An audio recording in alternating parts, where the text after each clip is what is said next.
Starting from the loops, first we'll go for while loop. The while loop is called as an entry controlled loop. Entry controlled इसके लिए बोलते हैं क्योंकि यहाँ पे starting में ही कंडीशन चेक होता है. अगर ये कंडीशन ट्रू है तो ही ये ब्रैकेट के अंदर जाके ये स्टेटमेंट्स एग्जीक्यूट करेगा. अगर ये कंडीशन फॉल्स है तो it will come out of this bracket और इसके नीचे कुछ भी स्टेटमेंट्स रहेगा जो भी एग्जीक्यूशन बाकी है वो, या फिर if it is the end of the program it will just finish the program. यहाँ पे कंडीशन फॉल्स हुआ तो ये सब स्टेटमेंट्स स्किप हो जाएगा. सो क्योंकि हम conditions at start at entry पे ही हम चेक कर रहे हैं, इसके लिए उसको एंट्री कंट्रोल लूप बोलते हैं. This is the flow chart for the while loop where you are testing a condition. If it is true, you execute the statements in the while block. If it is false, you resume from the other statements or you end the program.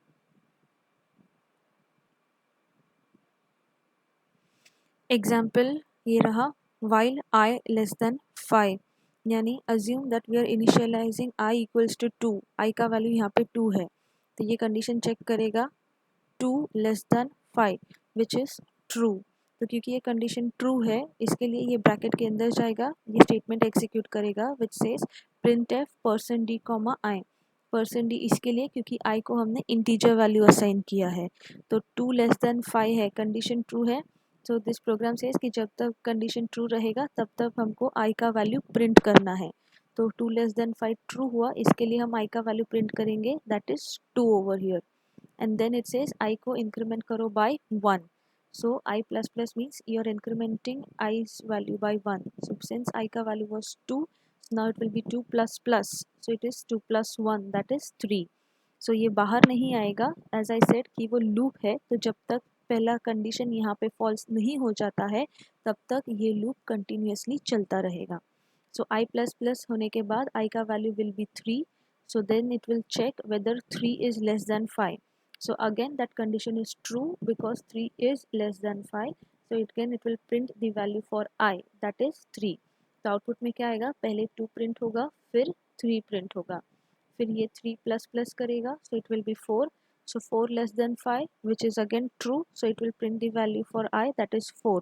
So output will be 2, 3 and 4. Then it will go for 4 plus plus that is 5. Then it will become 5 less than 5 which is false because 5 is not less than 5 but it is equals to 5. So ये condition यहाँ पे false हो जाएगा.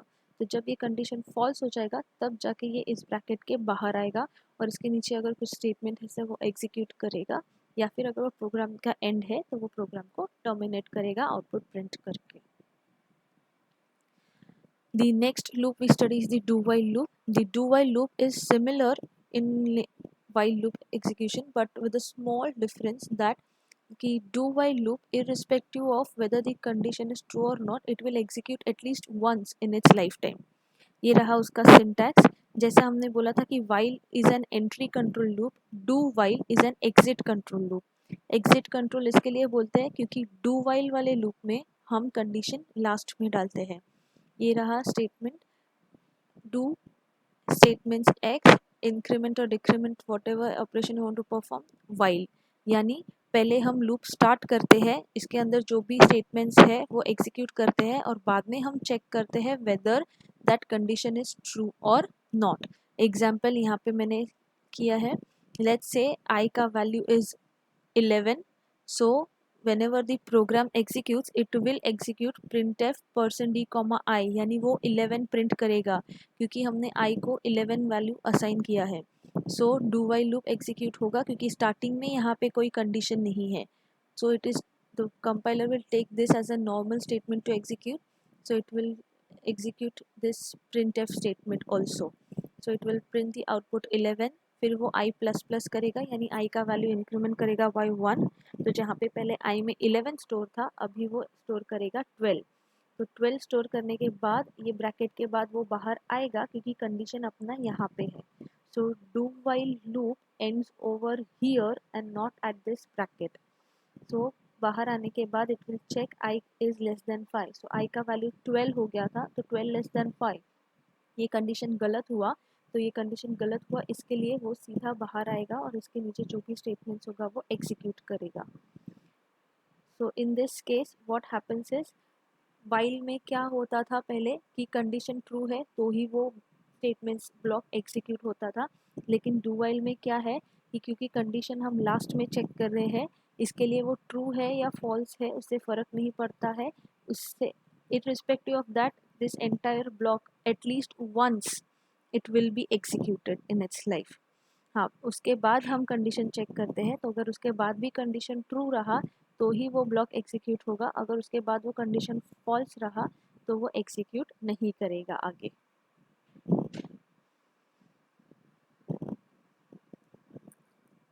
Next है हमारा for loop. For loop is a statement which allows the codes to be executed repeatedly, which is similar in the looping structure जैसे do while ने किया है, लेकिन for का टेक्निक थोड़ा अलग है।